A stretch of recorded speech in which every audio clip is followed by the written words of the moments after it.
Few of man's contraptions are as vast, complex, powerful, and let's be frank, cool as the aircraft carrier. They are enormous floating air bases crammed full of enough sailors to populate a small town. Sailors who take their multi-billion-dollar boats out to all four corners of the globe and then proceed to throw billions more worth of jets into the sky for the sole purpose of blowing stuff up. Anything, anywhere, anytime. Because of these insane capabilities, any military power worth its salt strives to get its hands on an aircraft carrier or 10, as having them guarantees a nation a seat at the military big boys table among the nations who shape the very course of global history. But have you ever stopped to think about just how they become so important, or who invented them, or when they were invented, or what the future might hold for them? Well, we here at Mega Projects have, and so in the next hour and a bit, we're going to answer all of those questions and more as we tell you everything you need to know about aircraft carriers.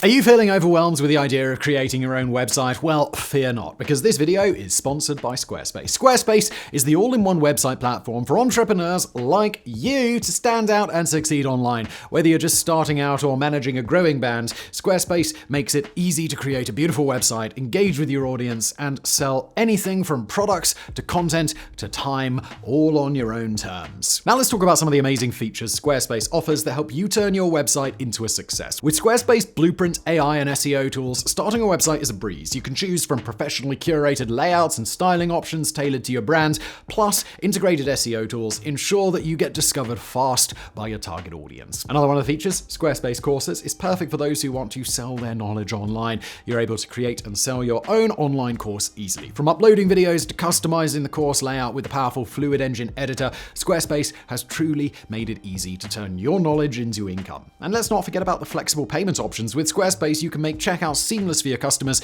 accepting various payment methods including credit cards, PayPal, and even offering buy now, pay later options like Afterpay and ClearPay. So head to squarespace.com/megaprojects for a free trial, and when you're ready to launch, use the promo code MEGAPROJECTS to save 10% off your first purchase of a website or a domain. And now back to today's video.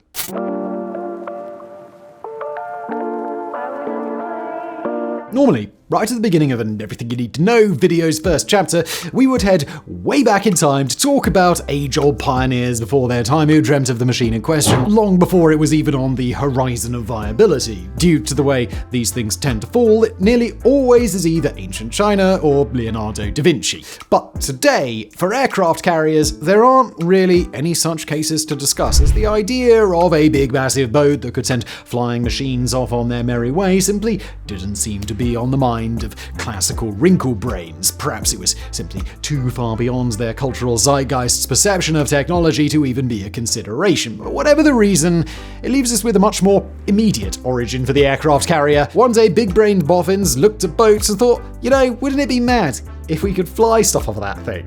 And then, well, they started doing exactly that, simple as. One of the first such boffins was Lord Thomas Cochrane, a Brit who, while serving with the Royal Navy all the way back in 1806, turns the 32-gun frigate HMS Pallas into the world's first kite carrier, which is a type of ship that does exactly what it says on the tin. The specifics of how he actually did this, however, including the types of kites he used, the number of them he used, and how he launched them, have unfortunately been lost to history. We do know how he used them, however, and it wasn't to drop bombs or anything nearly as exciting as that. Instead, he used his kites to drop propaganda leaflets over the French, all ones that spoke of the mighty good shoeing that was coming their way at the hands of the mighty Royal Navy, and also urged them to surrender should they wish to avoid being on the rough end of said shoeing. Note also, Pallas didn't actually look that different after her conversion. She still had all 32 of her guns and was primarily still a good old-fashioned age of sail ship of the line. She just now had some extra gubbins nailed on top to launch her kites from, a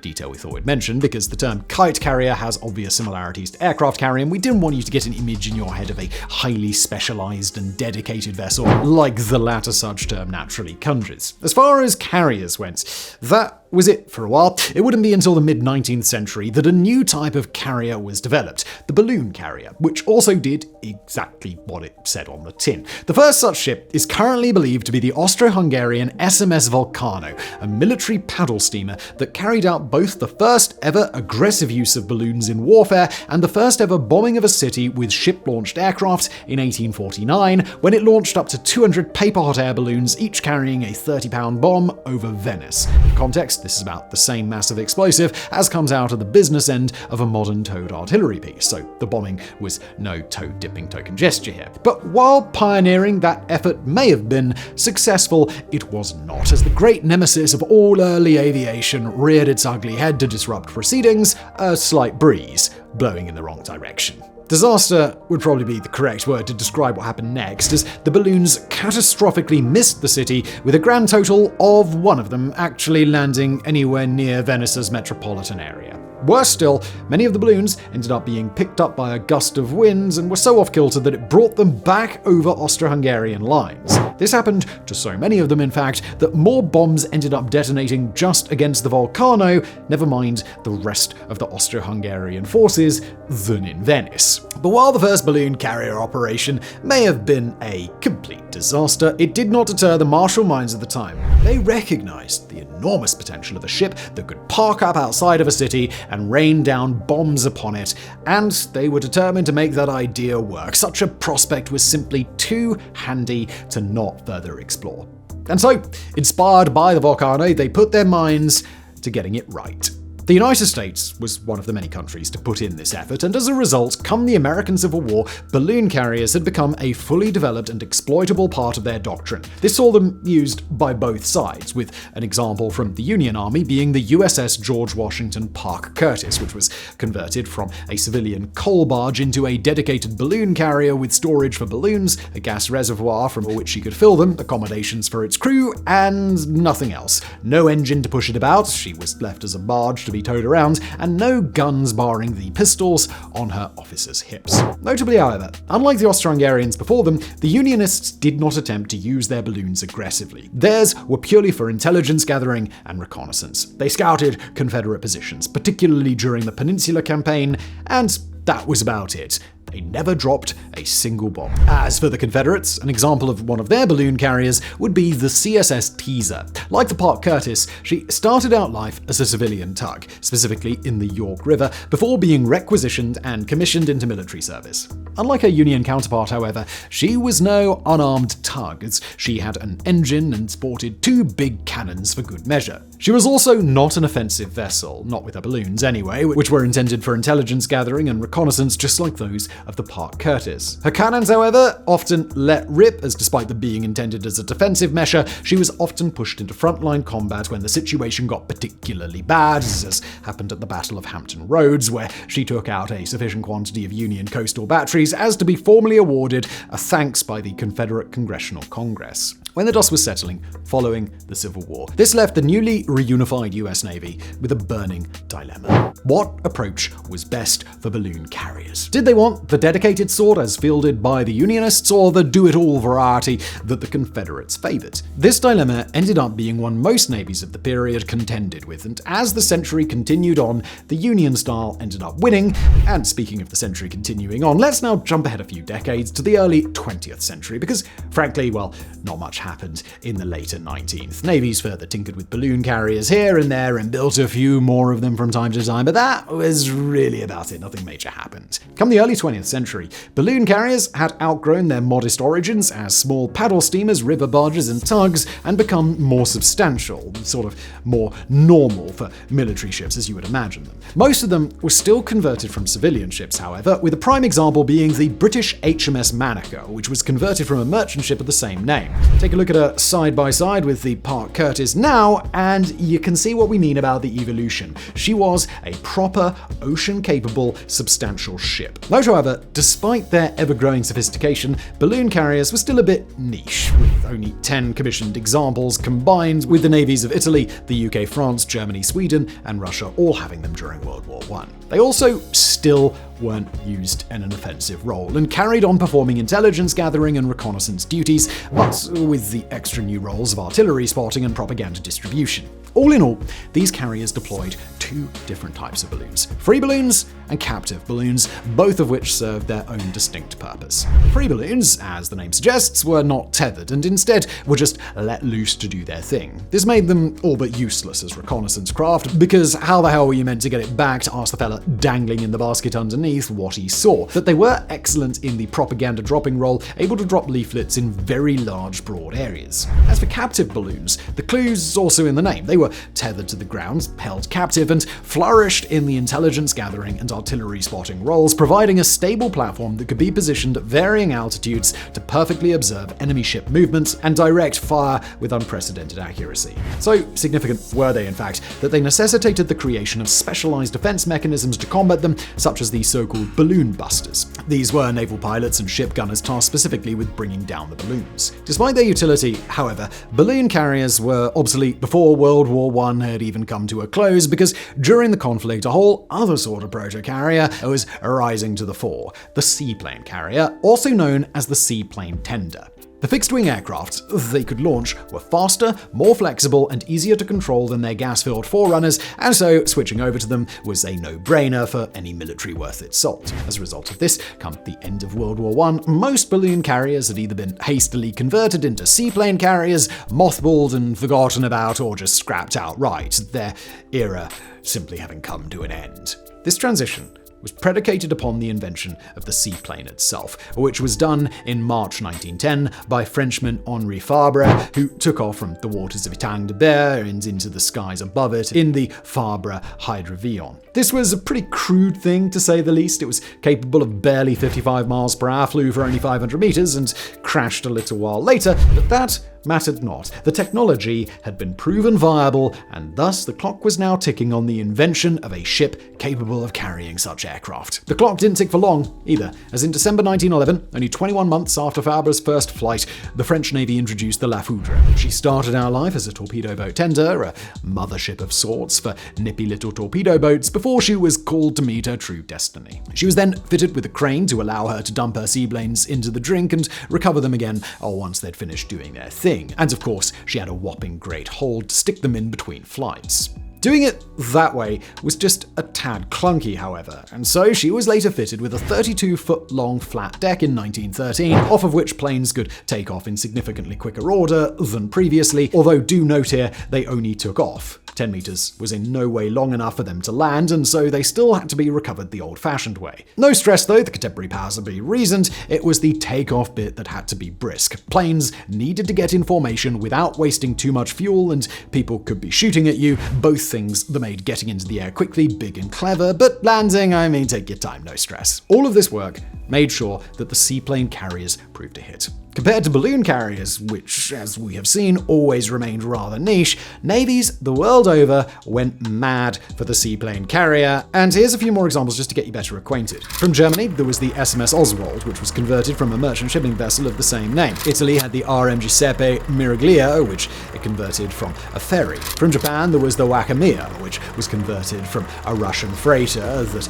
they nicked during the 1905 Russo-Japanese War. Romania had the NMS Regal Carol I, which was converted from a passenger steamer. And finally, there was the HMS Campania from the UK, which they converted from an ocean liner of the same name. And this list is really just the tip of the iceberg, a fraction of the overall number.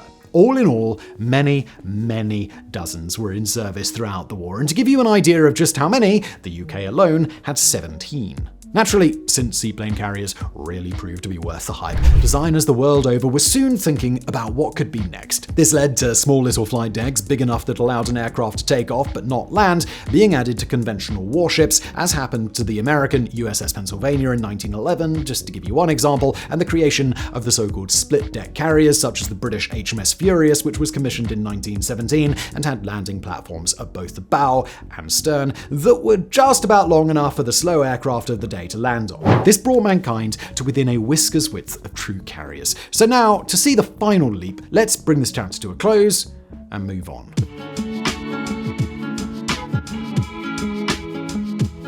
Right at the very end of World War I, the aircraft carrier would finally come out of its nascent stage and become a fully actualized and realized creation with the coming of HMS Argus, the world's first carrier with a full-length flight deck. She was a beast. And you might be wondering, well, why didn't we discuss this in the last chapter, given that it explicitly had World War I in its title? Well, you see, history just loves to throw in annoying little exceptions and quirks that mess up an otherwise nicely well-rounded and contained narrative, and the history of aircraft carriers is absolutely no different, as Argus was commissioned on the 16th of September 1918, a mere 56 days before the end of the war. Had this happened after November the 11th, we could have a nice little narrative about how true carriers were a creation of the interwar period, but oh no, history couldn't do us that favor. So, let's do a cheeky little bit of historiographical manipulation, something like, while she may have been put to sea while guns still roared in Europe, her revolutionary ideas didn't truly flower and become fully appreciated until after the armistice, thus making her an interwar ship in essence and impact, if not in actualized reality.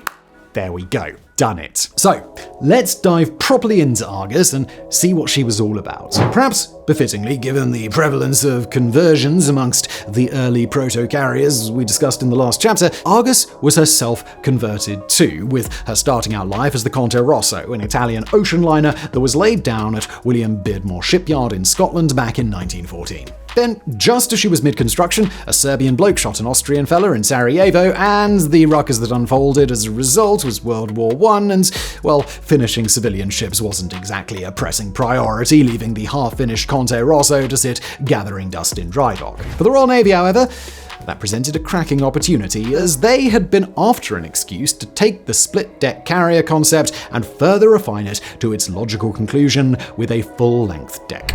But while it was an idea most sensible, it was also an idea they struggled to get funding for. After all, we now know, looking back, that carriers would go on to become just a bit of a big deal. But because hindsight is 20/20, as they say, the Royal Navy had no way of knowing that, and to them, carriers were just one of the many potentially big-brained ideas that boffins blighty over were slapping on their desk and insisting would be the weapon that won them the war. But the Conte Rosso, sitting half-finished in Scotland and paid for with another country's pennies, as she was, well, that changed their R&D priorities somewhat, as they now could give proper carriers a bit of a go on the cheap. And so the Conte Rosso was purchased, or pinched, depending on what source you ask, by the Royal Navy in September 1916, at which point much fettering and tinkering began to get her decked out with a flat-top deck and all the other gubbins that the Royal Navy reasoned a carrier would probably need, such as a bridge sunken below the deck to free up space, the elimination of a traditional conning tower for the same reasons, half a dozen short-range anti-aircraft guns for defense, and a big open hold with space to squeeze in up to 20 aircraft. The exact number carried is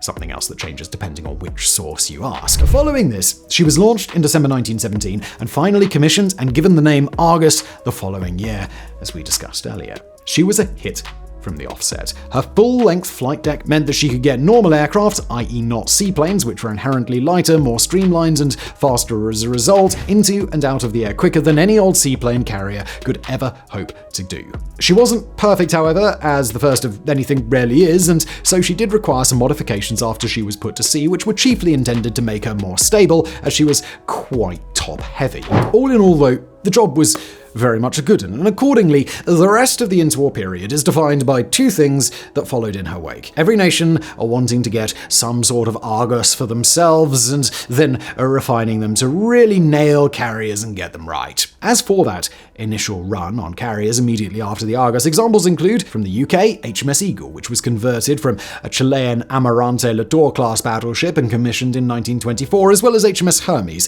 history's first purpose-built carrier that was also commissioned in 1924. Then from the US, you had the USS Langley, the country's first carrier, which was commissioned in 1922 after being converted from the collier USS Jupiter. Then from Japan, the Hosho, the first commissioned purpose-built carrier. Construction began on Hermes earlier, but she wasn't commissioned until after the Hosho. She was commissioned in 1922 and followed shortly by the Akagi and the Kaga, which were commissioned in 1927 and 1928 respectively. Do note, however, they weren't purpose-built, with the Akagi being converted from an Amagi-class battlecruiser and the Kaga from a Tosa-class battleship. And you probably noticed that a few of those looked a bit different to the Argus, or we hope you did anyway, because that observation makes for a fantastic segue into discussing the refinements that carriers went through in this period as they continued to be pumped out by major powers of the day. So now, let's break down the major changes and innovations. The first major innovation to note is the control tower, sometimes referred to as the island. This is the towering superstructure that we saw on the flight decks of the Hermes and the Akagi, and it houses the command center for both flight operations and the ship as a whole. For convenience, some ships also run their funnel up through it, a smart idea really, given the only other option would be to have it separate on the deck, in which case it gets in the way and presents a mighty tempting target for planes to crash into, or as the Japanese tended to do for some reason, have it sticking out the side.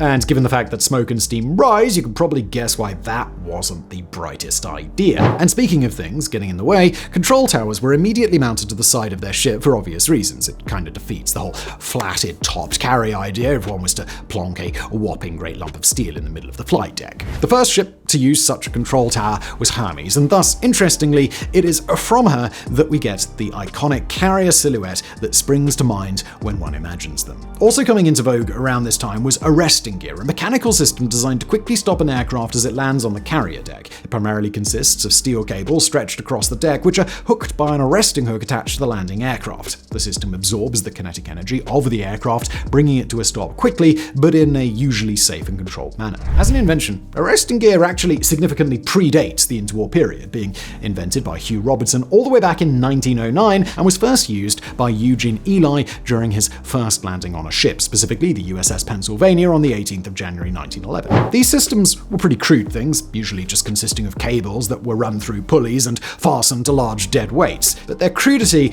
isn't the reason we neglected to mention them earlier, no. Instead, it was because of the fact that while they existed both on paper and in practice back then, their use was far from universal. Widespread adoption didn't come until the interwar period, so we just chucked them in here instead of where they might be better grouped. Efforts were constantly made to improve arresting gear in this period, with a notable example being the HMS Furious getting fitted with a more advanced and experimental arrangement of cables in 1927, which consisted of a set of 3 cables at both her fore and aft, which sat 9 inches apart and stood 15 inches above her deck. This system worked well enough, and soon it was rolled out to the rest of the carriers in the British fleet. From there, the Brits continued tinkering. Argus tried supplementing its arresting gear by using its forward elevator as a trap to catch aircraft's landing gear and stop it. This approach usually wrote off the plane and typically killed the pilot in 25% of instances, and thus it was quickly written off as a bit of a silly idea. Eagle's experiments fared much better, however. She tried out both more advanced cable arrangements and deployable ramps that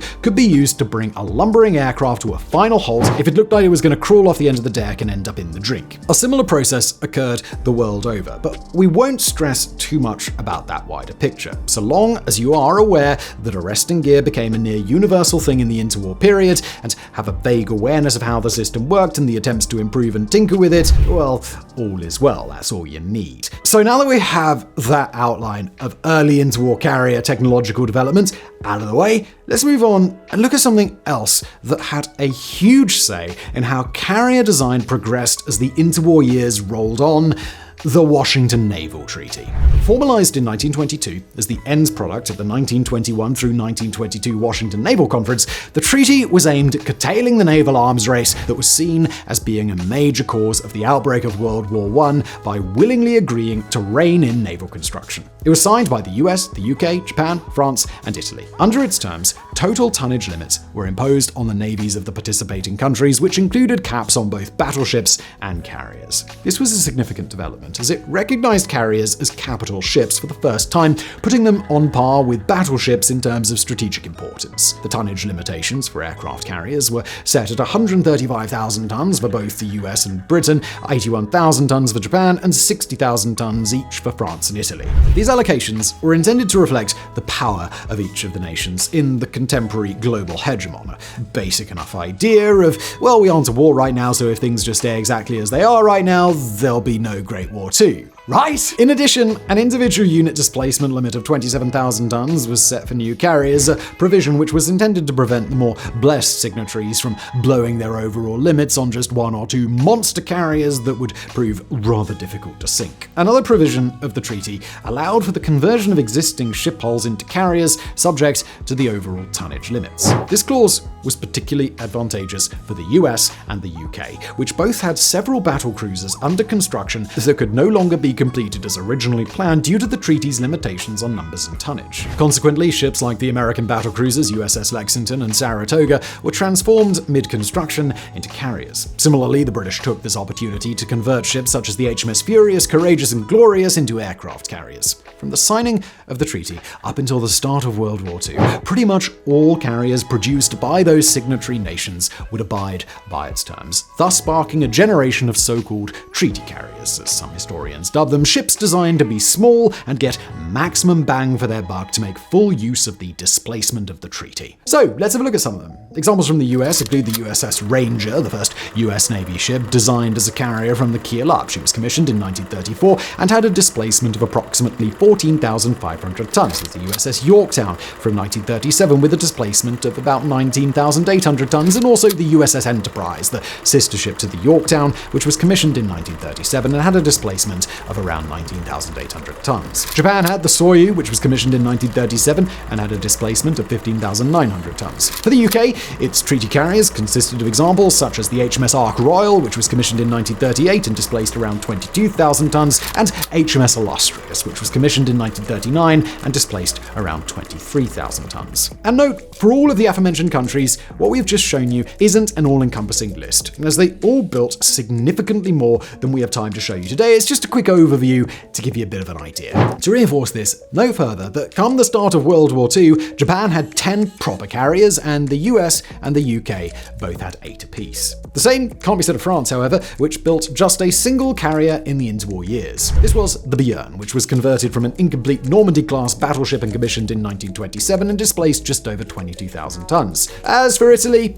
well, don't worry about them. Despite being signatories to the treaty, they did not finish a single carrier until after World War II, so they're not really of any concern to us here. So now that we know all about the actual carriers of the period themselves, let's move on to have a look at the aircraft that they stored in their bellies. The main types were fighters, which were used for fleet defense and bomber escort duties, dive bombers, which did exactly what they say on the tin, but were also used for reconnaissance here and there, and finally torpedo bombers, which, just to confuse things, also carried conventional bombs and were not exclusively used to deploy torpedoes. So, with that said, let's take a look at some examples of each of these types and see how they evolved over the interwar period, starting with the fighters. The Fairey Flycatcher was an exemplary early interwar carrier fighter. It was a British single-seat biplane fighter operational with the Royal Navy's Fleet Air Arm from 1923 to 1934. Renowned for its maneuverability and adaptability for carrier operations, it featured a 400-horsepower Armstrong Siddeley Jaguar 4 engine and could reach speeds of up to 133 miles per hour.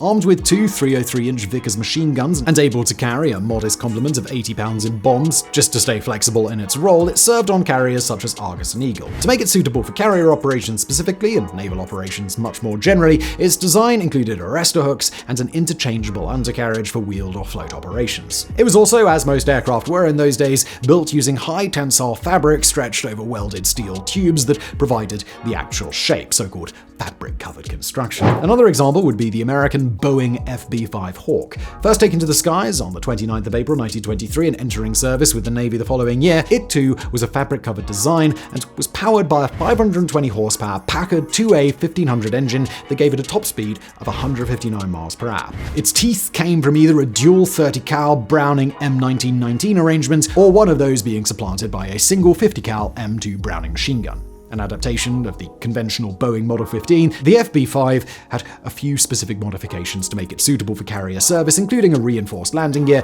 a narrower fuselage for improved operational efficiency on carriers, and an arrestor hook. Through those two, we see the typical carrier fighter of the early interwar period. They were biplanes, they had exclusive machine gun loadouts, they were fabric covered, they all topped out at somewhere in the mid-100s of miles per hour, and they all had more or less the same adaptations for naval service. Simple enough. Things improved quickly, however. And now, to demonstrate that, let's take a look at a couple of the later interwar carrier fighters, starting with the British Gloucester Gladiator. First entering service in 1937, you might be tempted to think that we're selling you a big old load of nonsense when you take a look at this much improved carrier fighter and see that it is still a biplane, and especially if we tell you that it was still fabric covered. But bear with us, because despite some of its old school characteristics, it was actually a huge leap forward, sporting a new and improved Bristol Mercury engine, which could put out 850 horsepower and take the Sea Gladiator up to 257 miles per hour, and for weapons, it sported 4 303-inch machine guns of varying types depending on the exact model, and of course, it still had an arrestor hook, as basically everything did in this period. In fact, just assume that every aircraft we mention going forward has those same basic carrier adaptations unless we say otherwise. So all in all, I think you can now agree that it's quite a lot better. But that's nothing, because the Sea Gladiator really was the bottom tier of later naval fighters. To see something more on the top end, we should look at something like the American Brewster F-2A Buffalo. Straight away, you can probably see the differences. This was an all-metal monoplane fighter that entered service with the US Navy in 1937, and thanks to the sleek shape that its all-metal construction facilitated and the whopping great Wright 1820 Cyclone engine under the hood, it could happily reach 360 miles per hour on a good day.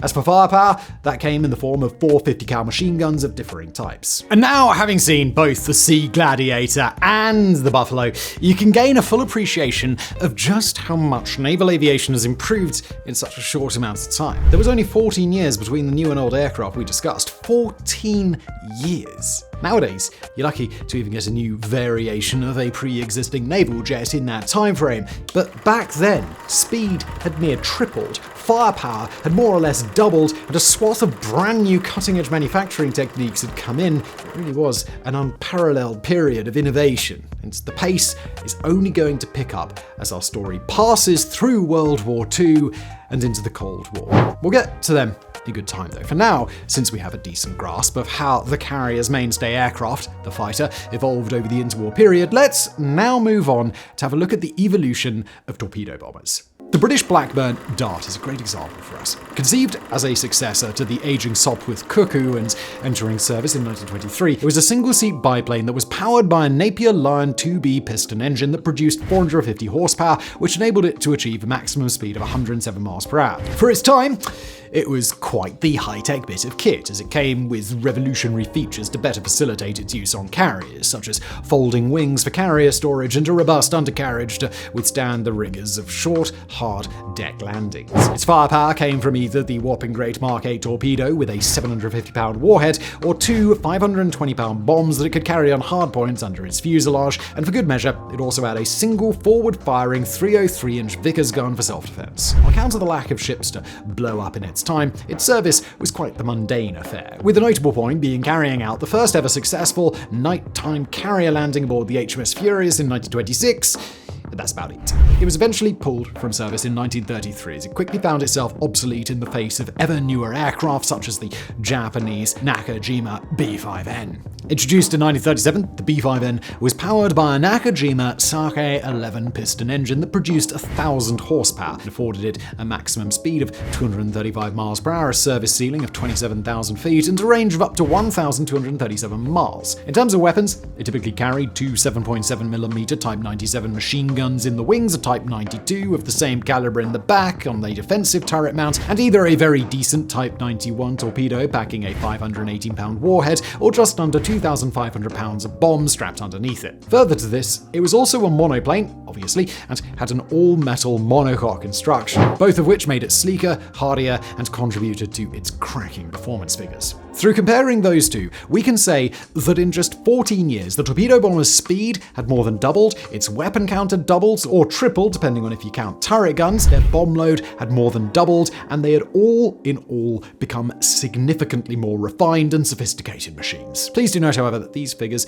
are just ballpark to give a rough indication of the state of things. The exact degree of improvement was not universal across the board. And then we can get to the dive bombers, which weren't really a thing in the early interwar years. It's a bit of tinkering and experimenting here and there, but nothing crazy. And so we can't compare the development of this type in this period, but we can look at their capabilities once they began to be popularized in the mid-1930s. Specifically, we're going to take a look at the Blackburn Square. The Blackburn Square, introduced to the Fleet Air Arm in 1938, was a low-wing, all-metal monoplane powered initially by a Bristol Mercury 12 engine that put out 890 horsepower and afforded it a top speed of 225 miles per hour. Further to this, it was also equipped with a retractable undercarriage and folding wings, so it had all the mod cons that a carrier aircraft of that period could ever want. Its armament included 4 303-inch Browning machine guns pointing forwards and a rearward-firing Vickers K machine gun, also in 303, as well as the capacity to carry a 250-pound or 500-pound bombs under its wings. This is of course quite a smaller bomb load than the B-5N that we just looked at,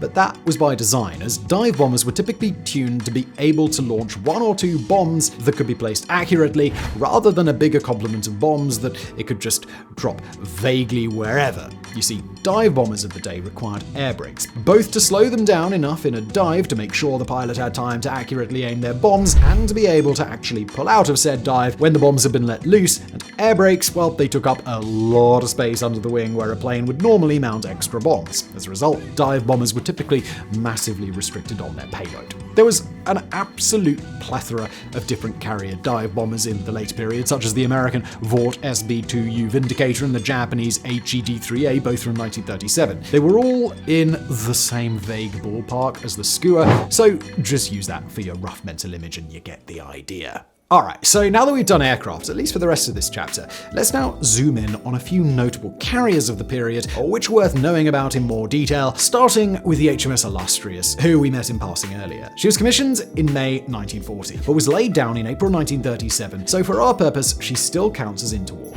Arguably, she was the single most important carrier of the period, as she was the first so-called armored carrier, a revolutionary new approach to carrier design that saw her decks, hangars, everything a bomb or shell could access from the top down, basically being designed with the assumption that they would come under attack, and thus being given their own dedicated armor plating systems. It was quite a substantial setup too, with the flight deck receiving 3 inches of armor, while the hangar sides and ends got 4.5 inches. For context, she also had 4.5 inches along her waterline belt, the bit of the hull sits immediately above and below the water, which was always among the heavily armored parts of the ship, since it was where torpedoes would impact, so the same amount on top was quite a big deal, and it would happily withstand the impact of a 1,000-pound bomb detonating on it. Note also, as much as the Illustrious is known as the first armored carrier, that doesn't mean that carriers before her were completely unarmored against attacks from above. They just simply took a different approach to doing so, an approach that everyone later agreed was a big old pile of crap compared to the Illustrious's way of doing things, and thus was completely binned in future generations of carriers. For example, the American carriers, USS Lexington and Saratoga, and the Japanese carriers, Akagi and Kaga, had armor that was primarily located at the hangar deck level in the middle of the ship, and not exactly a generous lashing of it either. While this was all fun and games when it came to keeping the aircraft in one piece, it does turn out that a carrier that has its flight deck blown apart is not much use, so you can get the appeal of the Illustrious's way of doing things. No further, these earlier armor configurations weren't the result of incompetence or stupidity, merely ignorance, because they did have some sound rationale behind them. That rationale just went on to not hold up when exposed to the fickle whims of reality, specifically that such a design allowed large, open hangar bays that enabled quicker aircraft maintenance, faster aircraft launching, and improved ventilation. The armor protected the stuff the ship needed to get back to port, its engines, its fuel, etc., but the flight deck, which consisted of a wooden decking on a thin steel frame, could just be knocked back together when all the armored bits, safe and sound as they were, facilitated the boat getting back to port, or so the idea went anyway. Getting back to the matter at hand, however, an overview of Illustrious more generally. With the displacement of 23,000 long tons, it was pretty much a standard size for her time. Her power came from 3 Parsons geared steam turbines that put out 111,000 horsepower and pushed her up to speeds of 30 knots. Her armament included 8 twin 4.5-inch dual-purpose guns capable of engaging both surface and aerial threats, alongside multiple small-caliber anti-aircraft weapons. She was designed to carry an air wing of 36 aircraft, although this number varied with operational requirements and the types of aircraft embarked. She was also noticeable for having a Type 79Z early warning radar fitted before she even left the shipyard, which made her the first carrier in the world to be fitted with radar before completion. She would also go on to have quite the glowing career in World War II, but that is beyond the focus of this chapter. For now, just remember, Illustrious was one of the most cutting-edge and advanced carriers to come out of the interwar period, and, Well, that's all you need to know for now. So next, let's have a look at the Japanese Ryojo, because she serves as a great archetypal example of an interwar light carrier. Commissioned in 1933, she was a baby of the Washington Naval Treaty, and so her designers had to really think about what they wanted to prioritize in her, as a do-everything carrier simply wasn't a viable option. For Ryojo, what was deemed most important was speed and capacity at the expense of armor and armament. With a displacement of just under 8,000 tons, she really was a diddly little thing. There are modern super yachts with a greater displacement. Despite this, however, at maximum capacity, she could squeeze up to 48 aircraft in her hull, way more than the typical 30 to 40 or so that bigger carriers of the period typically achieved. Her power came from 12 camp-on water tube boilers that put out give or take 65,000 horsepower and afforded her a top speed of 29 knots. This was more than enough to keep up with the fleet and do what was asked of her. Unlike Illustrious, however, which was simply a marvel from keel to mast, Ryojo was inherently flawed thanks to a poor implementation of her super light design. Her stability was compromised by her top-heavy arrangement and narrow beam, and as a result, she tended to wallow and list far more than her crews were comfortable with. She ultimately ended up in the drink at the Battle of the Eastern Solomons in August 1942, when 3 1,000-pound bombs and a torpedo set her on a list from which she couldn't recover, but the specifics of such things are not for this chapter. So let's move on to the British HMS Hermes. We have already mentioned that she was the first purpose-designed carrier, that she was commissioned in 1924, as well as a couple of her revolutionary features, but what about the rest of her? She was initially envisioned as a seaplane carrier with a unique water-level rear dock for seaplanes back in the dark days of World War I, but given time, her design evolved significantly. Inspired by lessons learned during the conversions of HMS Furious and Eagle, her seaplane dock was removed, and she was given her now legendary tower. She was also given a lot more anti-aircraft guns. Further, she had a rotating catapult platform to allow her to launch aircraft into the wind regardless of her orientation, but this was later removed when it was realized that it took up a lot of deck space, and that actually just turning the ship into the wind wasn't that big of a deal. She displaced just under 11,000 tons, so was on the smaller end of the scale by the later interwar years, and could top out at 26 knots thanks to the 41,000 horsepower her 2 steam turbines produced. She carried a modest air group of 24 aircrafts and spent the 1920s and 30s serving prominently in the Mediterranean and the Far East, engaging in operations ranging from attacking pirate bases on the Chinese coast to humanitarian missions along the Yangtze River. Despite plans to enhance her anti-aircraft battery, the outbreak of World War II and subsequently finding herself on the bottom of the sea off the coast of Sri Lanka, courtesy of the Japanese, stopped these upgrades from ever being fitted. And with that, the absolute titan that is this chapter comes to an end. The single most important period of development for carriers, when they went from barely even being a thing to being fully developed, refined, and appreciated battlefield implements, which were in the perfect place to go on and shake things up and cause some major damage in the next war, which is of course exactly what we're going to look at in the next chapter.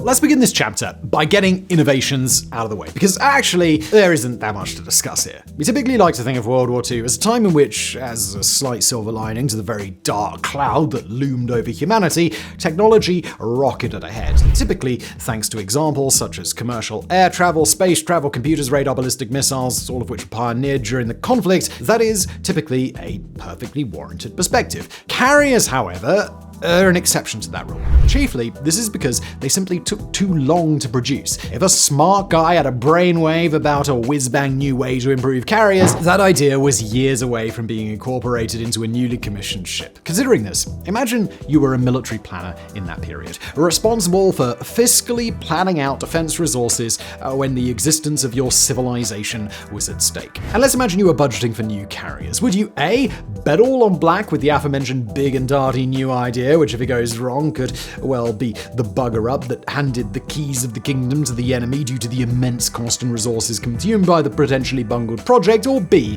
would you play it safe with what you knew worked and maybe budget for a bit of small-scale tinkering and modifications here and there? Now, understandably, the real planners chose B. So, as a result, there isn't a lot to discuss here. Just keep the idea in your head that those interwar innovations we discussed earlier got further refined and perfected, and that'll do perfectly well for our purposes today. A similar story occurred with the aircraft that they launched. Far more innovation happened in the interwar period, and nothing particularly radical happened in the war itself. Some old designs were tinkered with and improved somewhat, examples of which include the originally land-based Hawker Hurricane fighter, some of which were given naval modifications and handed to the Navy as the redubbed Sea Hurricane, and the Japanese Nakajima B5N that we met earlier, whose original B5N1 variant was later replaced with the B5N2. Otherwise, old designs that proved too far gone to be worth upgrading were replaced with entirely new variants, with examples including the American Buffalo that we met earlier, which was binned off in 1941 in favor of the Vought F4U Corsair, which was introduced the following year after some delays, and the British Blackburn Rock Fighter, which was pulled from service in 1943 in favor of the Sea Hurricane and Fair Reformer. These were all improvements, of course, or else they wouldn't have wasted their time bringing them into service, but they were still very much one of a muchness in the grand scheme of things, so we don't need to worry too much about them. They were all still usually monoplanes, all still piston powered, and all got performance figures that were not too far removed from one another. Now, probably know what some of you are thinking right now, but Simon, you oh so knowledgeable yet so humble purveyor of edutainment, you. What about jets? Weren't they climbing to new heights and changing the aviation game on the tail end of World War II? Well, worry not, you far-sighted and enlightened sort, because yes, you are correct. Belting new machines like the Messerschmitt Me-262, Lockheed P-80 and Gloucester Meteor were indeed changing the aircraft game forever in that period, but they would not grace the decks of a carrier until after Hitler had redecorated the Führerbunker with his grey matter. Japan and America had kissed and made up and become besties. So, neither are correct. But look, their time will come in the next chapter. But before we get there, we should take the time to look at the formalization of carrier classification in this period. So let's dive into that too. But note that this also began happening in the interwar years. We just like our narrative to flow better. First of interest is the fleet carrier. Big, heavy, proper aircraft carriers designed to act as part of a serious, for want of a better term, military naval fleet, hence the name. They were the creme de la creme of carriers, able to carry every aircraft type a carrier could operate in decent quantity, as well as perform the full breadth of carrier mission types, including air superiority, ground attack, and reconnaissance. World War II fleet carriers were a diverse group, including both treaty-era conversion ships such as the Akagi and USS Lexington, treaty-era new builds such as the USS Yorktown in Hiroyu, and post-treaty, you then will build whatever we want ships, such as the USS Essex. Then there were escort carriers, small, more budget-friendly alternatives to the big boy fleet carriers that could be pumped out en masse and used to cover less dire and pressing duties, such as escorting merchant shipping while it navigated treacherous U-boat-infested waters, hence their name. Often they were converted from civilian ships too, with an example being the HMS Audacity, which was built from the Hanover, a German cargo liner that the British pinched when hostilities kicked off. Escort carriers were also typically smaller than their fleet carrier siblings, usually to the tune of half the length and a third of the displacement. If you're wondering why we aren't giving more exact figures in this list of types, don't worry, it's not an oversight. The exact line of what was a fleet carrier, what was an escort carrier, etc. varied navy by navy, and so giving a full numerical breakdown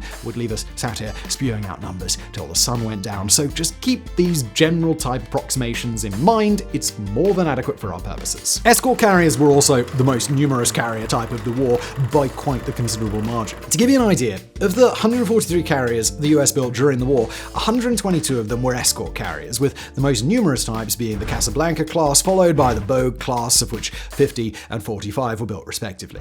Then there's the light carrier, which is, in what is becoming something of a trend in this video, something else that does exactly what it says on the tin. Generally speaking, they were a cheap stopgap measure intended to be pumped out quickly just to get something in the water that could launch aircraft. The line between what was an escort carrier and what was a light carrier is pretty blurred, particularly with different navies all having their own definitions, but to give you a rough idea, they were typically, from the keel up, designs intended to strike a balance between the limited capabilities of escort carriers and the catastrophic cost and build time of fleet carriers, with examples of the type being the British HMS Glory, the American USS San Jacinto, and the Japanese Hio. There was also a type called catapult aircraft merchants, or CAM ships. They, too, were exactly what they sound like. Merchant ships that had a catapult bolted to their bow so that they could launch a plane and get some kind of defense should things ever get a bit hairy. They were an exclusively British thing, being devised in the dark early days of the war when the nation found itself all alone following the fall of France, and while the US was still dragging its heels and avoiding eye contact with the UK, as it desperately sought to avoid getting into another European war, the dark time when the whole nation found itself up the proverbial creek without a paddle and needed all the extra edge that it could muster. All in all, the UK had made 35 of them come the war's end, with examples including the SS Primrose Hill and the SS Michael E. That is all the main carrier types of the war covered. There were also a few more niche ones here and there, such as merchant aircraft carriers and continued use of seaplane carriers here and there, but we won't worry too much about them as they don't affect the overall narrative that much. Note, however, there were also submarine carriers. These two were also but footnotes in the story of the carrier, but as a little treat because they were so damn cool, we're gonna have a look at them. These were submarines that also launched aircraft. I mean, what is not to love? The idea first began with the Germans all the way back in World War I, who bolted an FF-29 seaplane to the deck of submarine U-12 in 1915 to see what happened. As it turns out, well, not a lot happened. It dropped a few bombs on a London suburb, but not much else. The British also tinkered with the concept, similarly bolting a pair of Sopwith Schneiders to the deck of the HMS E-22 with similarly middling results. And if you happen to be wondering how the submarines submerged with planes out in the open on their deck, well, that's the neat part, they didn't. Come the interwar period, however, submarine carriers started to get decidedly less shit, with the coming of new types that could store their aircraft in their hull, pop up out of the water, launch them, and then disappear back under the water, all sneaky, with examples including the British HMS M2, commissioned in 1919, the Japanese J3 class, first commissioned in 1937. The coolest of the lot, however, was the French Surcouf, commissioned in 1934. She was the largest submarine ever when built, could store aircraft in her hull and launch them, and had two whopping great 203mm turret-mounted cannons. I mean, what more could you possibly want of maritime eye candy? Alright, so now that we know about roles, technologies, and classifications of carriers in World War II, let's now take a look at how it all came together by zooming in on some battles in which they played a decisive role, starting with the Battle of the Philippine Sea, the single biggest carrier engagement of the entire war. It was fought between the US and Japan on the 19th and 20th of June 1944, with a total of 24 carriers, 15 from the US and 9 from Japan participating in total, alongside 199 other ships, 124 from the US and 75 from Japan. This was a seriously big battle. The battle began when Admiral Ozawa Jizaburo of the Japanese Navy, determined to confront US forces and take a big debilitating chunk out of their capabilities, just had been done back in 1941 at Pearl Harbor, launched 430 planes in 4 waves against American ships commanded by Admiral Raymond Spurrance. It was a sound enough plan, to be sure, but unfortunately for Jizaburo, the result was catastrophic. The American forces, led by Vice Admiral Mark Mitch's Task Force 58, made full use of their superior training, tactics, and numerical superiority, as well as advancements in anti-aircraft defense technology, such as the top-secret anti-aircraft proximity fuse, to absolutely decimate the Japanese. Their plan was a simple one. Focus on the carriers and sink them at all costs. Do that, they reasoned, and the Japanese Navy was out of the game, so important had they become in contemporary doctrine. By the time the dust had settled, the US had suffered a battleship getting a rather nasty dent in its starboard plating, 123 aircraft destroyed, and 109 servicemen killed, but it cost the Japanese 2 fleet carriers sunk, the Taiyo and the Shikaku, as well as the escort carrier Hyo. In addition to 2 escorting ships sunk, 6 damaged, 645 aircraft destroyed, and 2,987 servicemen killed. Japan simply couldn't recover from such a catastrophically one-sided loss. It had already spent 2 years on the strategic back foot, and this was the straw that broke the camel's back. The Japanese Navy was no longer a meaningful threat for the rest of the war, and just in case they got any ideas, the US continued nipping away at the remainder of its carriers for the rest of the war. With examples of further carriers lost, including the Shinano, the largest carrier of the war at a displacement of 68,000 tons and still the largest ship ever sunk by torpedo in November 1944, and the Uranu, a comparatively modest and normal-sized fleet carrier that was torpedoed in December 1944. But how did the state of affairs that existed before the Battle of the Philippine Sea even come about to begin with? How come the Japanese Navy was on the back foot at all when they so famously got their war with the US off to a cracking start thanks to their attack on Pearl Harbor in December 1941? Well, that would be on account of the Battle of Midway. Fought between the 4th and 7th of June 1942, the Battle of Midway dealt the Japanese a brutal defeat and awarded the Americans a glorious victory, completely turning the tides of war in their favor in the entire theater by making what many believed was a shoo-in winner of a strategic situation for the Japanese into one that promised almost certain victory for the Americans. It all unfolded roughly 6 months after the US's humiliating defeat at Pearl Harbor, and it was instigated by the Japanese, who wanted to crush the last remnants of American naval power and force them to come to a negotiating table that was heavily weighed in favor of their enemy. Tactically, the plan was a simple one. Japan would threaten the Midway Atoll, a vital American strategic holding in the Central Pacific, one that, as both a fuel store and airfield, was absolutely vital to American operations against Japan further to the west. So vital, in fact, that the US would fear completely losing its ability to fight a war in Asia where it lost, and so would come sprinting to its defense, allowing Japan to engage them on its terms in conditions it could make sure were favorable to it, and with an element of surprise as its wider force came smashing into it.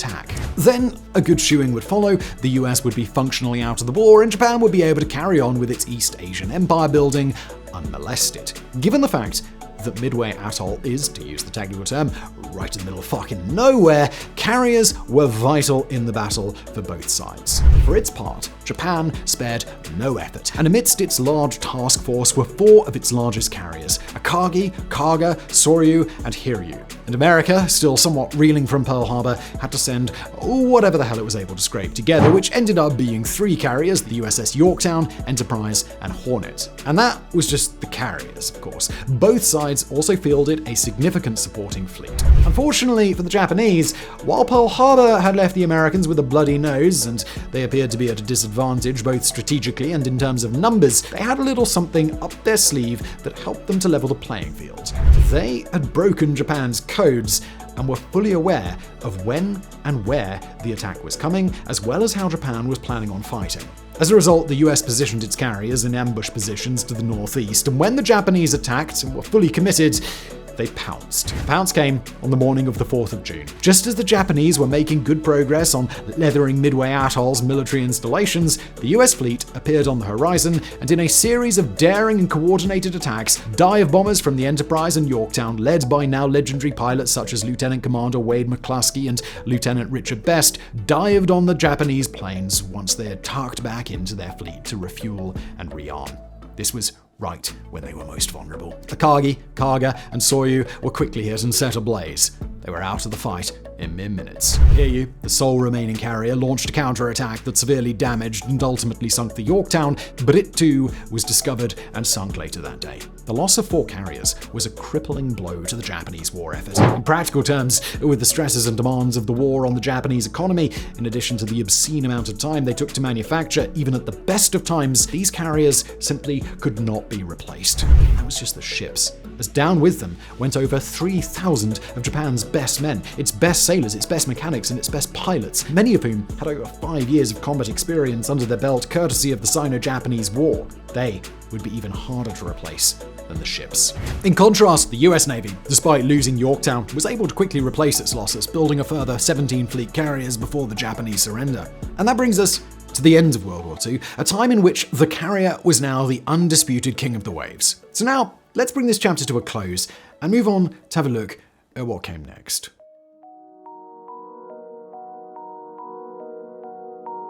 When looking at Cold War carriers, we in many ways find ourselves back in the interwar years, which is to say it was another period which was rather lacking on the action front, but absolutely stuffed full with innovation. So with this in mind, let's begin this chapter by looking at how tech carrier improved in this period. Let's start with the technology of how carriers actually put their planes into the sky.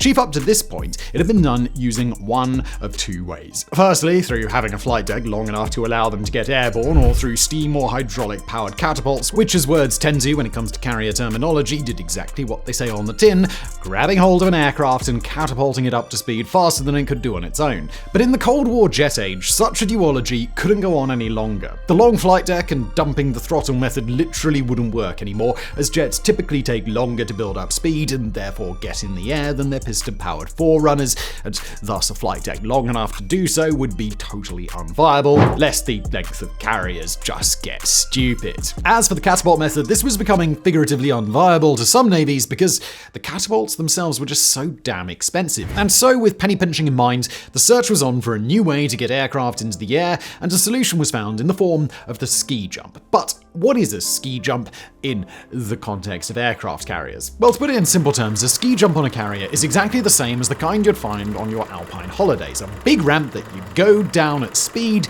in order to get flung in the air. But there's slightly more to it if we dig a bit deeper. As the jet hits the ski jump and starts climbing, it's doing more than just moving forward, it's also being directed upward. I mean, so far so straightforward. The upward motion then changes the angle at which the wings meet the air, known as the angle of attack. A higher angle of attack means the wings can catch more air underneath them, boosting lift. However, too high of an angle can cause stalling, where the plane loses lift and control. A properly designed ski jump finds a sweet spot, giving the plane enough upward momentum to increase lift without the risk of stalling or within the limited space of a carrier deck. As for their history, well, that's a weird one. Ski jumps weren't quick and immediate inventions, as you might first imagine. It's a ramp at the end of a flight deck. After all, how hard could one of those be to come up with? Instead, they are one of those things that lots of people considered over the years, but due to peculiar turns of circumstance, took way longer than you'd initially imagined to actually become a thing. The first recorded use of a ski jump being used to aid takeoff was on the British carrier HMS Furious all the way back in 1944 during its campaign against the German battleship Tirpitz. This wasn't a from-the-top upgrade that the brass came up with, however, and instead it was something that was jury-rigged together by the crew on the fly. You see, at the time they were trying to launch Fairey Barracuda torpedo and dive bombers, and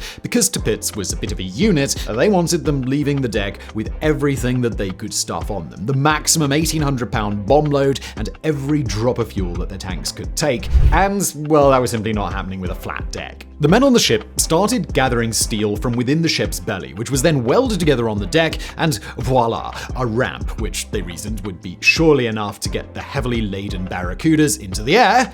And it was. As is often the case, however, that genius solution that had been thought up by the boys on the ground, covered head to toe in dirt as they often were, and with bombs exploding around them as they often did, was completely forgotten by the powers that be when they were trying to solve the exact same problem a few years later. So instead, the global military-industrial complex turned to soft-palmed researchers and defense contractors to reinvent the wheel, which took a long, long time. The British Ministry of Defense undertook a study on the matter in the 1960s. While they were considering building the eventually aborted Queen Elizabeth class of carriers, and the Americans also considered it back in 1952, when the American National Advisory Committee for Aeronautics also conducted such a study. The amount of military procurement problems that would have been averted if they'd just bothered to ask the little guy, but we digress. None of these studies went anywhere, however, and it wouldn't be until the early 1970s that the ball got rolling on actually properly incorporating ski jumps into carrier designs, when Lieutenant Commander Doug Taylor proposed using a ski jump to assist with Harrier takeoffs. This was met with skepticism by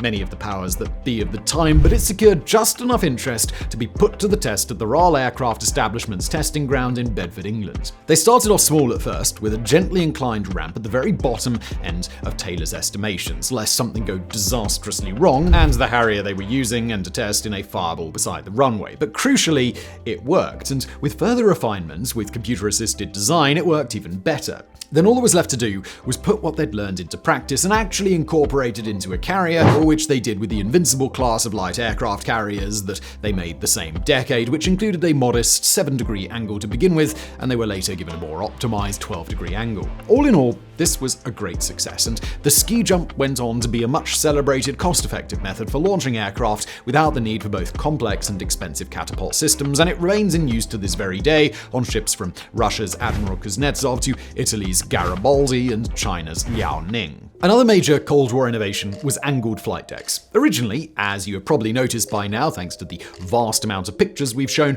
all carriers had straight decks, which meant that aircraft landing had to approach and touch down in a straight line, moving directly towards parked planes and all the other flotsam that could be littering a flight deck. If a landing aircraft missed the arresting gear, it risked crashing into the aforementioned obstacles. An angled flight deck abetted this situation by veering the landing strip off to the side of the ship's center line literally at an angle. This allowed a plane that missed the arresting gear, a scenario known as a bolter, to simply slam its throttle and take off again without the risk of colliding with other aircraft or the ship itself. Moreover, the angled flight deck enabled the carrier to conduct flight operations more flexibly. Aircraft waiting to take off can be positioned on the forward part of the deck out of the way of landing aircraft, allowing for a smoother flow of operations. This separation of takeoff and landing areas means that carriers can have planes in the air more quickly and safely, responding to operational needs with greater speed and agility. USS Forrestal, commissioned in 1955, was the first American carrier built with an angled flight deck from the outset, and it would become the norm within the US Navy going forward, with the later Nimitz, Kitty Hawk, and Enterprise classes all using it. The idea also went worldwide, with the British using it on their Audacious class and the Soviets using it on the Kuznetsov and Kiev classes. Then there were the optical landing systems, designed to aid pilots in landing aircraft safely and accurately on the limited space of a carrier deck. The most well-known system is the Fresnel lens optical landing system, often referred to as the meatball due to the appearance of its key visual cue. The system provides real-time feedback to pilots on their approach angle, helping them adjust in time to make a safe landing. As a pilot approaches a carrier to land, their primary focus is on maintaining a correct glide slope to ensure they reach the deck at the right spot. The optical landing system consists of a series of lights and lenses that project a visual representation of the ideal glide path. The pilot sees a vertical column of light from their cockpit, and by keeping the meatball in line with a set of horizontal datum lights, they can gauge whether they are too high, too low, or on the correct approach path. If the meatball appears above the datum lights, the pilot is too high and needs to decrease altitude. If it appears below, they're too low and need to increase it. This visual feedback allows the pilot to make continuous adjustments during the approach, crucial for the precision landing required on the relatively short and moving runway of an aircraft carrier. Additionally, the system is designed to be visible from a distance and in various weather conditions, ensuring pilots can rely on it day or night. The use of such an optical landing system significantly enhances safety and efficiency in carrier operations, enabling pilots to execute the demanding task of landing on a carrier deck with more confidence and precision. And now we come to arguably the most important carrier innovation of the Cold War period: nuclear propulsion. Nuclear reactors on carriers use the process of nuclear fission, where atomic nuclei are split to release a significant amount of energy. This energy generation process is contained within a reactor core, which houses nuclear fuel, typically in the form of enriched uranium. The fission process is initiated and controlled by inserting and removing control rods that absorb neutrons, thereby managing the reaction rate. As the uranium atoms split, they release heat and more neutrons, perpetuating the chain reaction. The heat generated from this process is transferred to a coolant, usually water, which circulates through the reactor core. In pressurized water reactors, a common type used in naval vessels, the heated coolant is then used to heat a separate water loop to produce steam without the two water sources mixing. This steam is then directed to turbines, where it converts thermal energy into mechanical energy to either produce electricity or power the ship's propulsion system. After passing through the turbines, the steam is condensed back into water and recycled for use in the system. The entire system is encased in a containment structure designed to protect the ship and its crew from radiation and to ensure safety in the case of emergencies. This structure includes shielding, safety systems, and emergency controls to manage the reactor's operation under various conditions. As for the merits of nuclear propulsion, that is straightforward enough. As ships that are designed to be able to project their commanding nation's power anywhere on Earth, nuclear propulsion, which has a time between refueling stops of decades, guarantees that the carrier can do exactly that, as suddenly a huge logistical chain of one's own or a lot of friendly ports along the way are no longer needed to support that capability. If someone is saber-rattling anywhere on Earth, nuclear propulsion will ensure a carrier can be plonked in their back garden, no ifs, no buts. As for the technology's rollout during this period, despite the fact that every carrier power of the period craved the technology to one extent or another, only one nation actually managed to pull it off before the Soviet Union fell apart, and that's of course the United States. And they did it in big style. They began the commissioning of the USS Enterprise in 1961, a 94,000-ton monster of a carrier that had no expense spared in its construction. Everything about it, from the keel at the bottom up to the tip of its antennas on top and everything else in between, was meant to be cutting-edge perfection, the absolute zenith of what a modern carrier could be, the jewel in the crown of which was its nuclear propulsion system. The plan was to construct a class of 6 if Enterprise went well, but Enterprise herself would go on to be the only ship of her class because she suffered from a catastrophic problem. She was too perfect, which also meant she was unfathomably expensive to both build and operate, her build costing $451 million at the time, which is $4.8 billion today when you adjust for inflation. The US did at least get their money's worth out of her, as she was deactivated in 2012, at which point she'd served for 51 years and was the third oldest commissioned vessel in the US Navy, behind only the USS Constitution, a George Washington-era wooden ship of the line which was being kept purely for ceremonial purposes, and the USS Pueblo, an old spy ship that the North Koreans captured in 1968, and the US refused to strike from the register to save face. Ironically, after all that, the Enterprise's cheaper, younger sister, the Nimitz class, which was first commissioned in 1975 with a lead ship of the same name, proved to be just as expensive as the Enterprise, costing a little over $4.5 billion adjusted for inflation, as the design was continually changed until it was pretty much on par with the Enterprise anyway. Never underestimate the ability of military procurement to make absolutely no sense at all. They did at least go on to build a class of 10 of them, however, which is still a damn impressive achievement, however weird the road getting there was. And while we're on the subject of Enterprise and Nimitz, the big girls that they are, or were in Enterprise's case, let us now segue over to discuss supercarriers, a new classification of carrier that emerged during the Cold War. Just like the carrier types we learned about in the last chapter, a supercarrier is exactly what it says on the tin. It's really big. It is not a term that is officially used by any world navy, except in hype-building promotional materials, and instead is an informal one that emerged from the commentariat to reflect just how big some carriers had gotten. Annoyingly, this also means there is no strict definition on when exactly a carrier becomes super. Some say it's a displacement of 100,000 tons, some say it's 70,000, and governments in particular have a habit of saying it's exactly the same displacement as their carriers, which is convenient, isn't it? No shit, Sherlock. Because we want you all to be well primed going out of this video, we should not bother defining supercarriers ourselves and instead apply the definition to specific carriers whenever the public at large has decided that it should be applied. By this metric, there were 3 classes of supercarrier in the Cold War period: the Enterprise and Nimitz class, which we have already met, so happy days with that, and the Kitty Hawk class, a class of 4 conventionally powered, also American carriers built between 1956 and 1967 that displaced roughly 80,000 tons apiece and could squeeze up to 90 aircraft in their hull.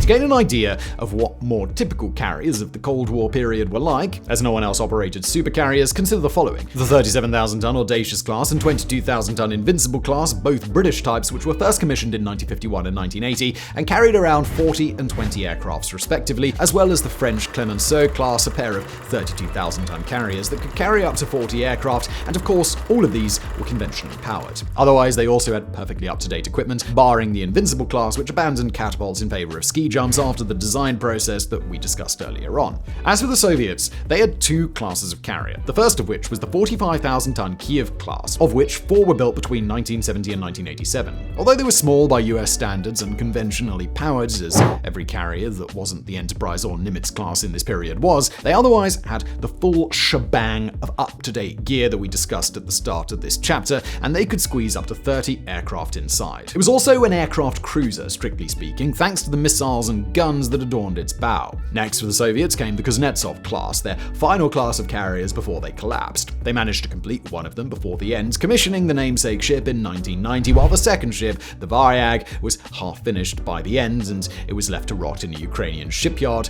for a time anyway, but we'll get to that in the next chapter. They were a tad heavier than their younger sisters, displacing around 58,000 tons, but carried the same complement of 30 or so aircraft, and thanks to the meaty complement of anti-ship missiles they carried, they also retained the same aircraft cruiser classification. So, now there's just one more aspect of Cold War carriers that we need to understand before we bring this chapter to a close. And that, of course, is the aircraft that flew off them. And as we said earlier, it's all about jets. The transition began on the 3rd of December 1945, when British Lieutenant Commander Eric Brown performed the first ever takeoff and landing of a jet on a carrier, specifically behind the stick of a de Havilland Sea Vampire and from HMS Ocean.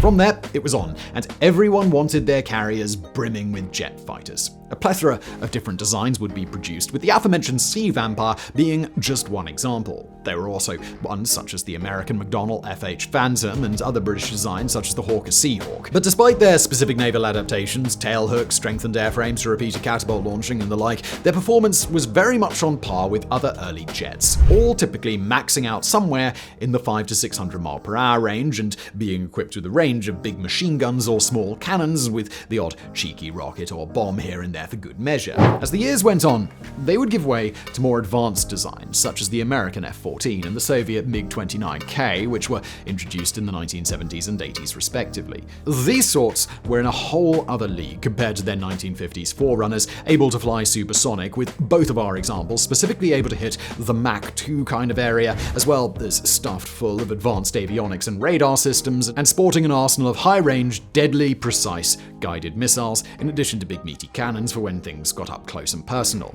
But it wasn't just these multi-role monsters that carriers kept in their belly in the Cold War, as other new and specific carrier types emerged, such as dedicated anti-submarine warfare aircraft exemplified by the British Fairey Gannet. Introduced in 1953, it was a slow and steady turboprop-powered aircraft designed to linger and find and destroy submarines with its array of sonar buoys, depth charges, and torpedoes. All of this type more or less followed the same design idea, being slow and deadly.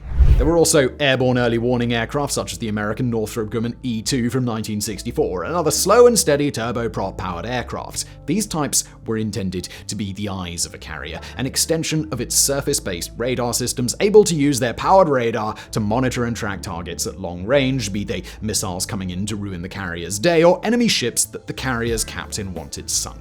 A new type of general design also rose to prominence during the Cold War: vertical takeoff and landing, or VTOL jets. Limited space and the problems it causes for carriers has been a recurring theme of this whole video, and aircraft such as these, which could use adjustable nozzles to vector their thrust downward to take off vertically, much like a helicopter, and then vector it straight to transition to horizontal flight, were a game changer for carriers, massively reducing the need to be fully dependent on flat flight decks and the vast array of gadgets and contraptions that came with them. There are two major VTOL jets that you need to be aware of here: the Yak-38 from the Soviet Union and the Hawker Siddeley Harrier from the UK, which was also used by the Americans in the form of the licensed and locally produced McDonnell Douglas AV-8B Harrier, both of which appeared in the late 1960s to early 1970s. Their specific roles varied, with the Yak-38 being a dedicated fighter and the Harrier being a multi-role ground and air attack aircraft. Both also were transonic aircraft incapable of breaking the sound barrier in most conditions. And while we're on the topic of vertical flight, carrier helicopters also became a thing in the Cold War and filled a number of different roles, with examples including the Soviet Kamov Ka-25 from 1972, which could be used in the anti-submarine or utility roles, and the British Westland Sea King from 1969, which also served in the anti-submarine or utility roles, in addition to also being used as a medium-lift helicopter. And with that, our discussion of the Cold War carriers is done. We know how their tech came about, have a load of examples of different ships and the countries that used them, and have learned all about the new aircraft that flew from their fight decks. So now, let's bring this chapter to a close and move on. But do note before we do that we haven't got to talk about the wars they were involved in. It just isn't that exciting nor pertinent to today's story. The mass carrier-on-carrier duels of World War II were over. Instead, to sum it up, pick a nation we now know had carriers in this period, pick a war they were involved in, and picture them plonking a carrier on the coast and blowing some stuff up, and you have the idea, which is more than adequate for our purposes today.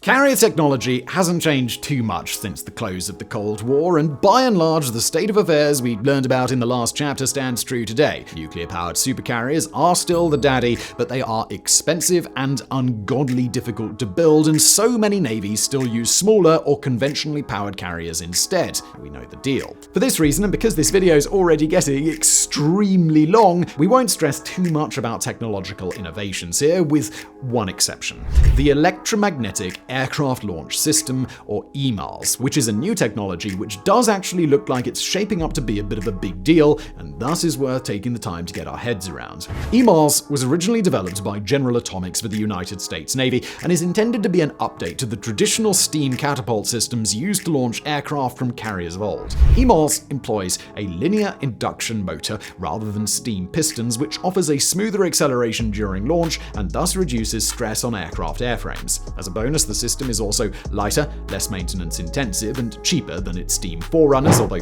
take cheaper with a grain of salt here, because you can never underestimate the ability of a government to wildly overspend on a military project for seemingly no discernible reason. The real piece de resistance of the system, however, is that it has more oomph than steam systems, and thus can launch a broader range of aircraft and launch traditional aircraft with a greater payload. EMALS has undergone extensive testing and development, demonstrating its capabilities through successful launches of various aircraft types. The system was first installed on the USS Gerald R. Ford, and at face value, all appeared to be well. It did indeed launch aircraft at faster speeds and with less stress on their airframes, but all was not rosy, and some teething issues soon became apparent. Early testing phases revealed challenges in maintaining consistent performance, not exactly handy when you want to launch an aircraft right on its very weight limit to maximize its shooty goodness once it's airborne. However, continuous improvements and operational testing aboard the Ford appear to be going well, and so far, touch wood, nothing that disastrous has occurred. It's not like it's got anyone killed or anything. All in all then, EMARS is something to keep your eye on, because if the system has all of its kinks ironed out, the ability to reliably launch bigger and more heavily laden aircraft will be a big deal in future warfare.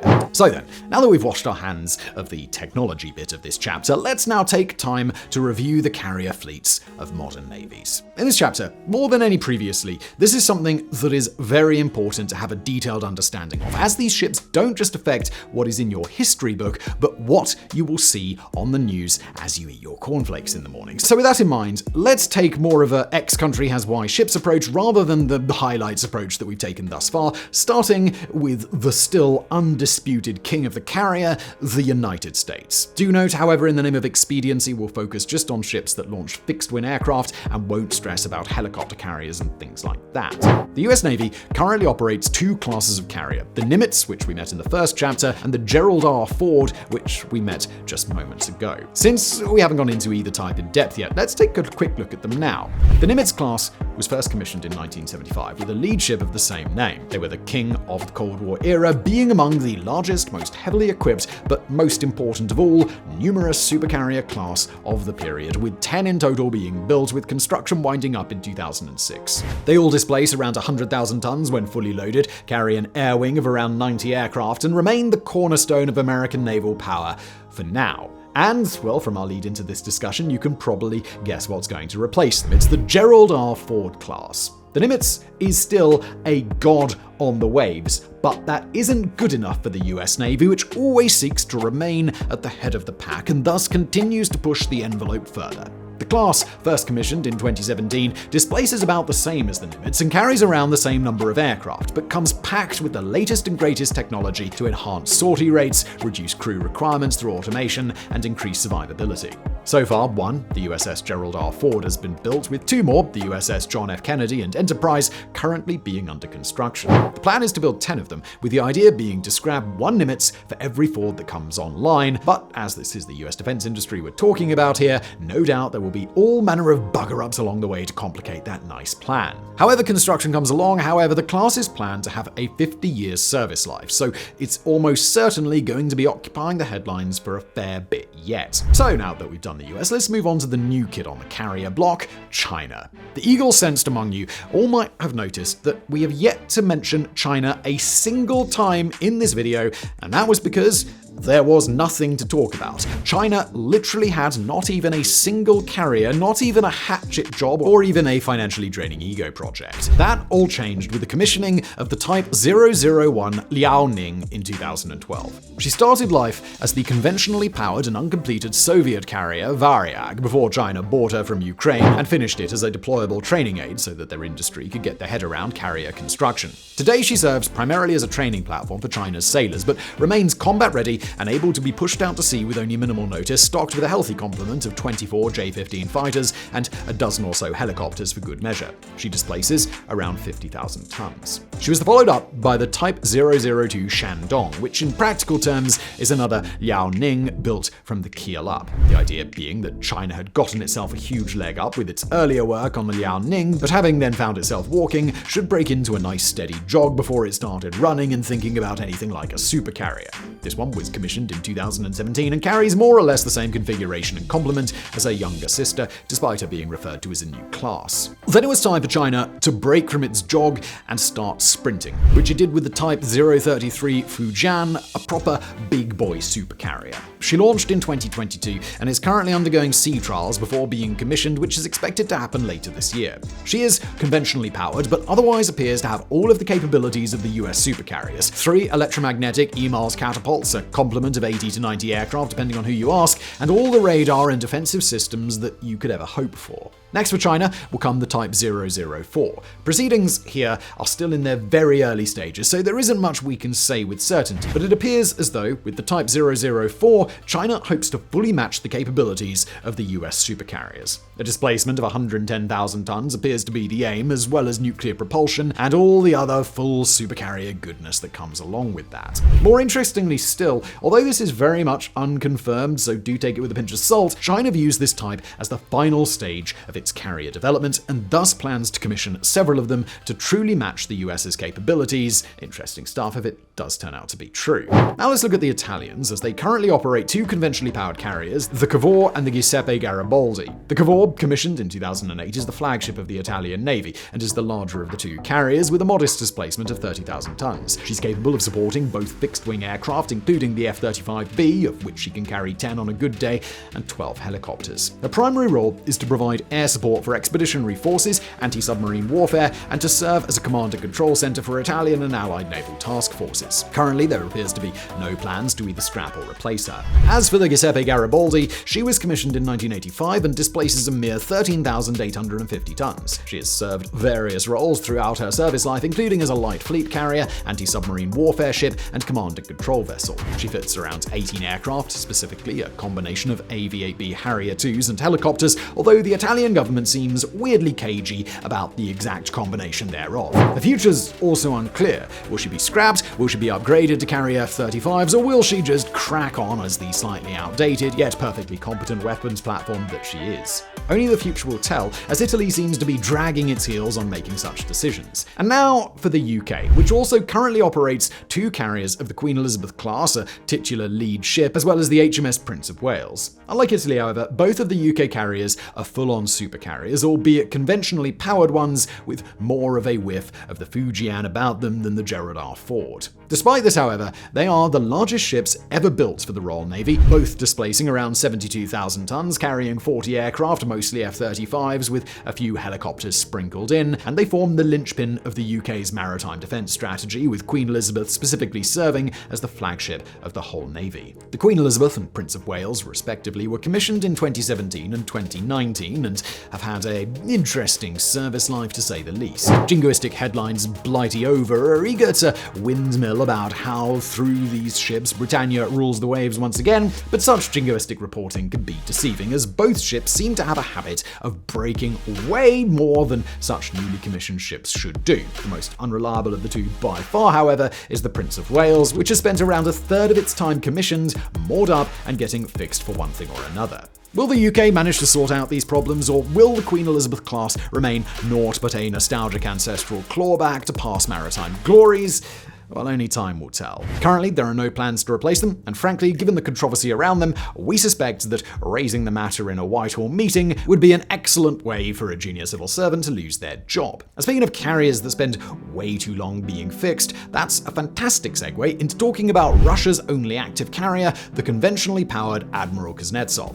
She was originally commissioned back in 1991 for the Soviet Navy, a nation which collapsed a mere 11 months later, and Russia has been trying to keep her going ever since. She currently carries up to 30 aircraft, mostly Su-33s and MiG-29Ks, as well as a few helicopters, and displaces 58,000 tons. However, things have been far from plain sailing for the Kuznetsov, and now she's little more than an ego symbol for the nation whose flag she carries. In December 2019, a significant fire erupted during welding work at a Murmansk shipyard, leading to the deaths of 2 crew members, injuring 11 others, and causing extensive damage to the ship. This incident was not isolated. In October 2018, a 70-ton crane crashed onto the deck during a storm, creating a gaping hole and further complicating repair efforts due to the destruction of the floating dock necessary for such operations. These incidents are all part of a wider picture of inactivity, one in which she has been out of action since 2017 and stranded in Murmansk. She is not expected to return to operational status until at least this year, and even then, its state of repair and history of reliability issues raise serious questions about its future role and effectiveness. Theoretically, Kuznetsov is due a replacement, as for many years now, Russia has been pursuing development of Project 23000E, a 100,000-ton nuclear-powered supercarrier fit to stand among the Fujians and Nimitzes of the world. But given the fact that this idea has been on the card since at least 2015, as well as certain difficulties which the Russian military is is currently facing,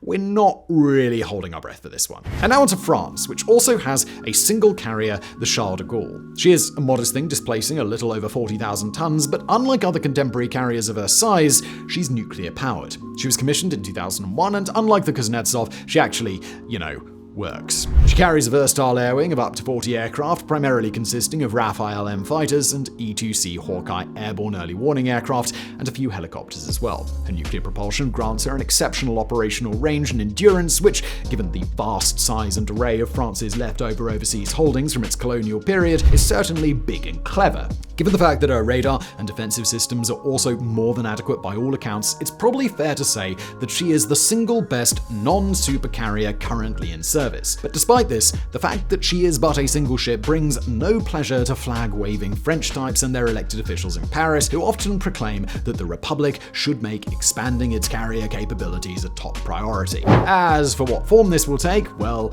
nobody knows. Some important types push for more Charles de Gaulle-esque carriers, small but competent, whereas others push for a meat and two-veg supercarrier, as suggested by the so-called PANG program, a carrier proposal that stands as a shorthand for some French thing that we're not even going to try and pronounce. And now let's have a look at India, which currently operates two carriers. The first of these is the INS Vikramaditya, a conventionally powered carrier that was acquired from Russia and commissioned into the Indian Navy in 2013. Like the Liaoning and Admiral Kuznetsov, she too started out life as a Soviet carrier, specifically the Admiral Gorshkov, a Kiev-class carrier.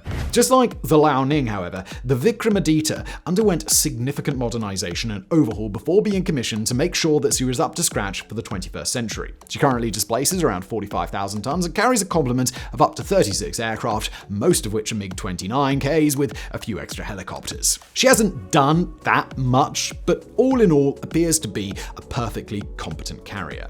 And then there's the INS Vikrant, India's other carrier. She was commissioned in 2022 and is fully indigenous from the keel up. She displaces around the same as her sister and is also conventionally powered. Her capabilities are more or less the same too. She can carry the same number of aircraft, but the specific type is very much still up in the air as her full complement has yet to be procured. She may carry MiG-29s like her sister, or maybe Dassault Rafales, or even the indigenous Halteus. As for the future of Indian carriers, we know that India is currently designing the INS Vishal, which is planned to be a conventionally powered supercarrier displacing up to 75,000 tons. There is also a rumor that India is within a whisker of laying the cash down for a second sister ship, but beyond that, there isn't much we know. And then there's Spain, which currently operates one carrier, the conventionally powered Juan Carlos I. Now, bear with us here because we already know what some of you in the audience are screaming. But Simon, you wonderful purveyor of wisdom and knowledge, you. The Carlos is an amphibious assault ship, not an aircraft carrier. What demonetizable substance have you been smoking today?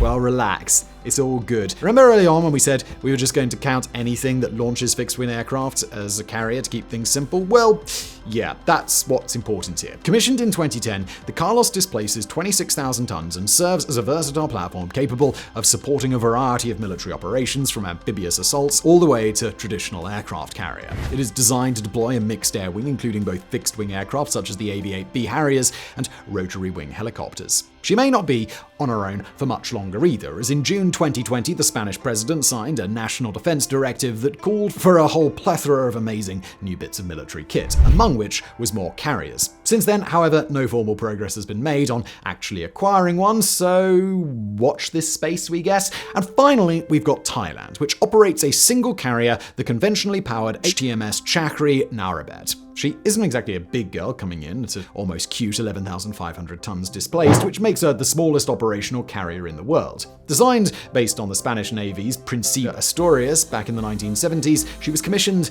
in 1997. Originally, she was a proper carrier and operated a complement of 6 ex-Spanish AV-8S Matador Harriers, but these were removed in 2006 and she was reclassified as an offshore patrol helicopter carrier. For this reason, we were pretty reluctant to include her in this chapter, as strictly speaking, she doesn't make the cut, but she did carry fixed-wing aircraft at one point, so let's just go with it. Naribet hasn't really done much since the 1997 Asian financial crisis, which severely limited the cash that the Thai government had available, and as a result, she has spent most of her career docked at the Sattahip naval base, occasionally breaking her moorings for disaster relief operations, including the aftermath of the 2004 Indian Ocean tsunami and responses to flooding incidents in late 2010, early 2011. Aside from these missions, the carrier's few other departures from port are typically for a single training day per month, leading some naval commentators to describe the ship as essentially an oversized royal yacht. The occasional, overambitious, if admittedly patriotic Thai politician will make noises about replacing her or bringing her back up to full operational condition, but if we're being honest, we suspect she will be the only Thai carrier for a very long time.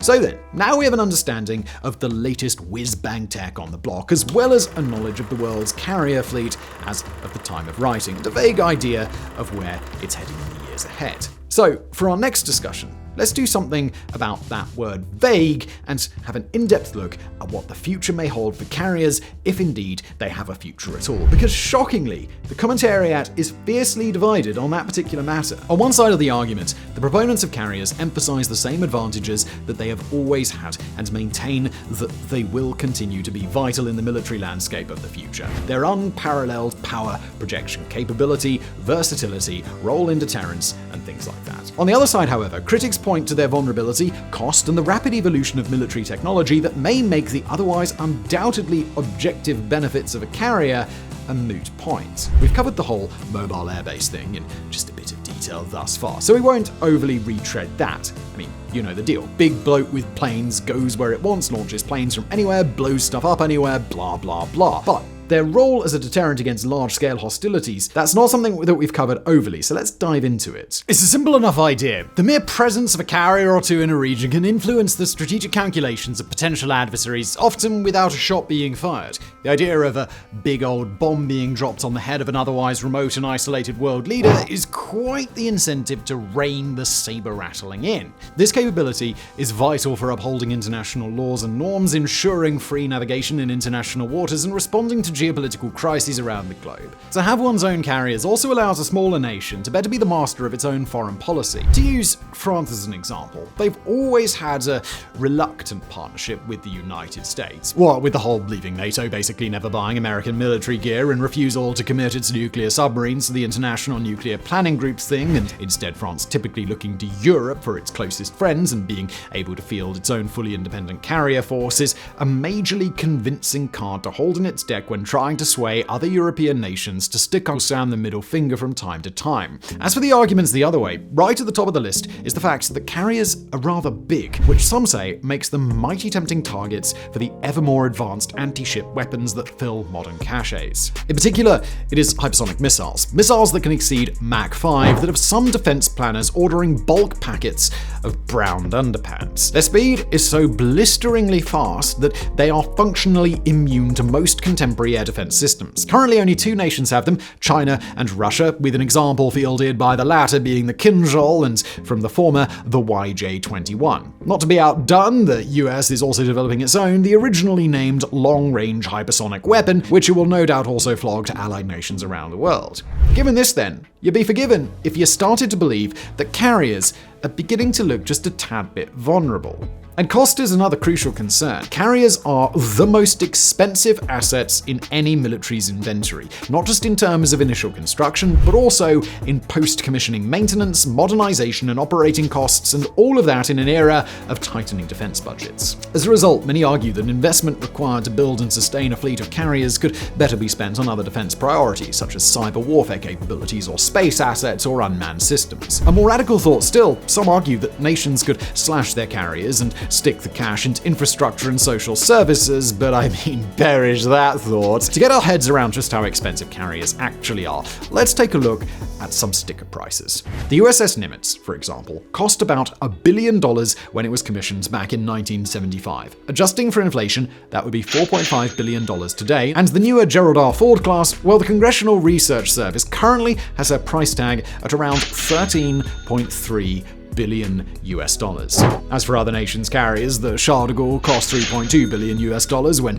commissioned in 2001, which is 5.3 adjusted for inflation, and the Queen Elizabeth class cost $9.6 billion for the pair when the UK first put the money down, or just under $12 billion when adjusted. On a basic level, after hearing these incredibly large numbers, you naturally can't help but wonder if carriers are going to reach a point where they simply become unviable financially, even for the economic big boys like China, the US, and India.